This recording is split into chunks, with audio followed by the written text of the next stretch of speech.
Agora, Marinês Meirelles, aqui, nosso amigo. Doutor aqui. Sérgio. Bom dia, doutor Sérgio. Eu preciso que o senhor fale bem pertinho do microfone, para o som ficar bem audível. Bom dia a todos. Mais perto, mais perto. Chega. Peraí. Opa. Aê. Tudo bem, doutor Sérgio? Graças a Deus, tudo bem. Bom dia aos ouvintes. Eu agradeço demais o convite. É uma honra estar aqui, podendo falar um pouquinho da minha área, que é o direito penal. Eita, e essa área aí é séria, hein? Meu sócio esteve aqui, eu acho que nos 2 últimos sábados, o doutor Anles Leiman da Costa, e ele falou muito na parte civil, que a gente chama de extrapenal, né? Falando de contratos, na parte do direito do trabalho, previdenciário, mas focando na pandemia, nas relações difíceis que nós estamos enfrentando nesse período de pandemia. E ele me convidou, ele falou: Sérgio, da próxima vez, no próximo sábado, vai lá e fala dessa parte criminal, porque nós temos uma especialização muito grande no direito penal econômico, nessa preocupação com o empresário. E o empresário, ele é esquecido nessa hora, né? Que bom que tem um escritório que pensa na gente. O empresário, às vezes, ele sofre linchamento público como se ele fosse... O vilão, né? O grande vilão. E nós precisamos muito salvar o nosso empresariado. E a preocupação que eu tenho, claro, da minha área, é com os crimes que envolvem essa atividade empresarial, como o crime de sonegação fiscal, a sonegação de contribuição previdenciária, apropriação indébita previdenciária, e tudo indica que isso vai aumentar. Os crimes vêm aumentando significativamente, embora a imprensa fale bastante do aumento da violência doméstica, que de fato aumentou demais. Bastante. Mas outros crimes são assim, quase todos em massa. O aumento da criminalidade é diretamente proporcional ao aumento da crise econômica. Não que o problema econômico seja o único fator determinante do crime. Não, mas agravou bastante, né? Agravou bastante, sem dúvida, e a gente vai começar a ver essa demanda no aspecto dos crimes de sonegação fiscal. Isso nos preocupa bastante. E o crime aqui no Brasil, a parte criminal, ela tem uma particularidade que é muito interessante. De uns tempos para cá, passaram a ver, os nossos políticos viram que isso é um grande filão, o combate, o discurso do combate à criminalidade. E, nesse sentido, surgiu um movimento punitivista muito grande, aumentar pena. Eles viram que isso dá voto. Fazer o discurso de aumento de pena e tornar a lei penal mais rigorosa costuma arrancar aplausos do público. Mas esse discurso, ele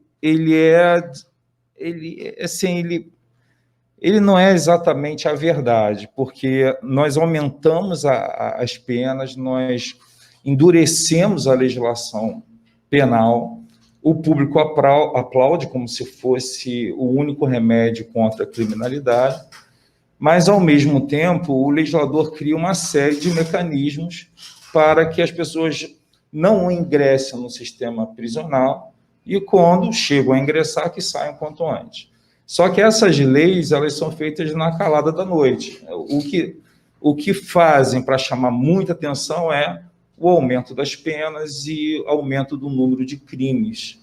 Mas depois, quando está tudo sossegado, vem uma série de leis que vão evitar que o indivíduo vá para a cadeia ou que ele saia o mais rápido possível. Mas é claro, porque nós não temos sequer condições de abrigar esse número de presos aqui no Brasil. O Brasil... o sistema penal já está totalmente... O Brasil já ocupa o 3º lugar da maior população carcerária do planeta. E a gente perde para países que têm uma população muito maior que a nossa. E ainda assim se vende o discurso de que é preciso ter uma lei penal mais rigorosa.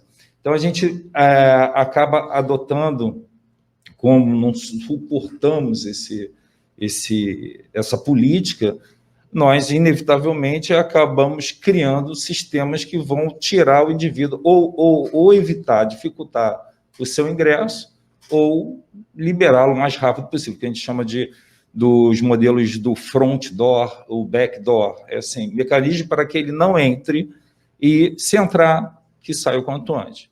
Então, a gente tem, por exemplo, desde a Lei 9.099 de 95, a Lei de Juizados Especiais Criminais, nós temos medidas despenalizadoras como a composição civil, a transação penal, que são acordos para que não haja processo, acusação e, consequentemente, o processo. A suspensão condicional do processo, o sursi processual, que, embora processado, haja um acordo para que o processo fique estancado, e o indivíduo cumprindo uma série de obrigações, o Estado venha a perder o direito de punir, e ele continua na condição de primário, de bons antecedentes. Às vezes isso não é possível, porque depende do preenchimento de uma série de requisitos, e o indivíduo acaba sendo condenado. Mas certas condenações podem ser... tem benefícios, pode ser aplicada a suspensão condicional da pena, que ele não vai passar um dia sequer na cadeia. Às vezes a gente troca essa pena de prisão, e normalmente condenações até 4 anos, e preenchidos outros requisitos, o juiz vai substituir essa pena privativa de liberdade por restritiva de direitos, multa, quer dizer, para ele não efetivamente ficar na cadeia. E mesmo que ele cumpra a pena, existem outros benefícios, como livramento condicional, a progressão de regime e tudo mais. Isso se ele não for beneficiado pelo indulto. Também. Mas, doutor Sérgio, o nosso sistema penal não é muito lento? É lento. É lento demais, não é? Porque eu acredito que até pessoas que poderiam estar já livres ou em, sei lá... Sim. Isso é muito demorado, que eu acho que agrava muito...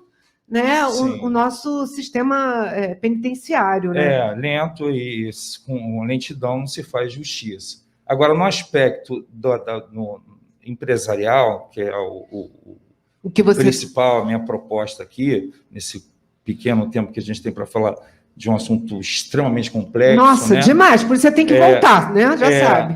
Obrigado, muito obrigado. Na parte criminal, nesse clima de incriminar tudo, porque é o que dá voto, eu não sei até quando isso vai dar voto, mas pelo menos as pessoas, por enquanto, acreditam nisso. E aí vieram com incriminações no âmbito fiscal, e que disseram, num primeiro momento, com a Lei 8.137/90, a Lei dos Crimes contra a Ordem Tributária, a primeira colocação, a primeira crítica é de que estavam criando prisão por dívida.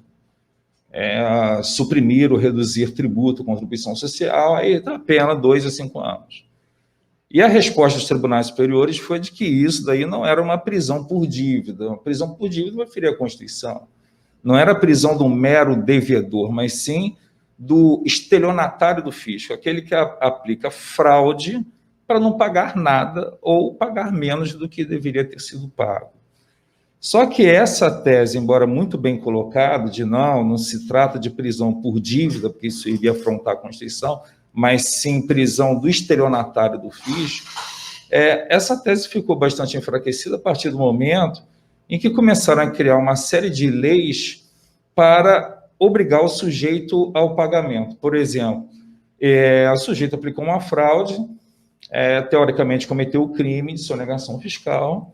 Aí vem uma lei dizendo, mas se você efetuar o pagamento, aí o Estado perde o direito de punir. A 9249 de 95. Se você pagar, então não tem processo. Extingue a punibilidade. Quem tinha dinheiro para pagar, pagou e se livrou. Quem não tinha, aí criaram assim, vai ser processado? Não, mas a gente não quer processar e mandar para a cadeia os nossos empresários, até porque se eles forem para a cadeia, aí que eles não vão pagar nada. É verdade. Aí criaram um sistema de financiamento. Não, mas se você não tem dinheiro para pagar, aí parcela. Parcela, suspende a pretensão punitiva. Então, o promotor não denuncia, está pagando direitinho o parcelamento, então a gente não vai denunciar. Aí alguns não conseguiram pagar, processo criminal em cima deles. Processo criminal em cima do empresário, que não teve condições ali de evitar o processo criminal. Ok. Aí criaram uma outra via, que é o parcelamento dentro do próprio processo, parcelamento especial. Eu vi a Lei 10.684 de 2003. E aí, no final das contas, o pagamento antes ou durante o processo extingue o direito de punir do Estado. Resultado, o que o Estado queria mesmo com a incriminação disso era receber o dinheiro. Sim. É receber o dinheiro. Nas palavras do professor Hugo de Brito Machado, que é um dos maiores nomes no assunto, dos maiores representantes no assunto, o que, na verdade, foi criado foi um terrorismo fiscal. Se incrimina a conduta do devedor para forçá-lo ao pagamento. Hoje, nós temos mais um instituto que veio com um pacote anticrime, que é o acordo da não persecução penal. É um acordo que tem requisitos próprios, lembra muito a transação penal, é um acordo para evitar a acusação. O nome até não é muito apropriado, porque fala não persecução, mas se existe uma investigação, já existe persecução penal. Na verdade, é um outro acordo que veio no pacote anticrime, que, em tese, um pacote para endurecer ainda mais a legislação, mas veio um acordo que nós estamos aí lutando para que seja admitido também nesses crimes de sonegação fiscal, embora haja posicionamento no sentido contrário, mas estamos aí na busca, defendendo a tese de muitos juristas, de que caberia também um acordo de não persecução penal para evitar processos e eventuais condenações por crime de sonegação fiscal, apropriação de débito previdenciário e sonegação de contribuição social previdenciária. E os empresários precisam recorrer ao seu escritório. Qual é o nome, o endereço, o contato? É o Costa Melo e Gurgel Advogados. Nós temos essa especialidade na área criminal, principalmente no direito penal econômico, entre outras áreas, trabalhista, previdenciária, feita pelos nossos colegas. Né?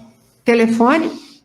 99864-8824. Pode ser mandado pelo WhatsApp. Criminal é 24 horas, que eu sei. 24 horas. Temos o site, o cmgadvogados.com.br, e até, se me permite mais um minuto, essa pandemia levou o empresariado a um estado deplorável, mas tão sério, tão grave, que aquela tese já consagrada pelos tribunais superiores da inexigibilidade de conduta diversa, agora que tem que fazer valer mesmo, de que alguns empresários, não todos, como a colega estava dizendo, não se pode se valer disso como pretexto para descumprir a lei. Mas alguns estão tão quebrados que não tinham outra saída a não ser assim, situação de penúria. Então, desde que eles provem a situação de penúria, aplica-se aí o entendimento já consolidado pelos tribunais superiores de que não havia como exigir conduta diversa. Muito obrigada, doutor Sérgio. Eu que agradeço. Muito bom, muitos esclarecimentos. Ai, gente. Essa máscara é terrível. E vamos lá. Oi, doutor Sérgio, muito obrigada pela sua presença. Eu que agradeço. Espero que nos próximos sábados possamos contar com o seu escritório novamente. Agradeço demais a atenção, o carinho de todos. Foi um prazer estar aqui. Tá? Muito obrigada.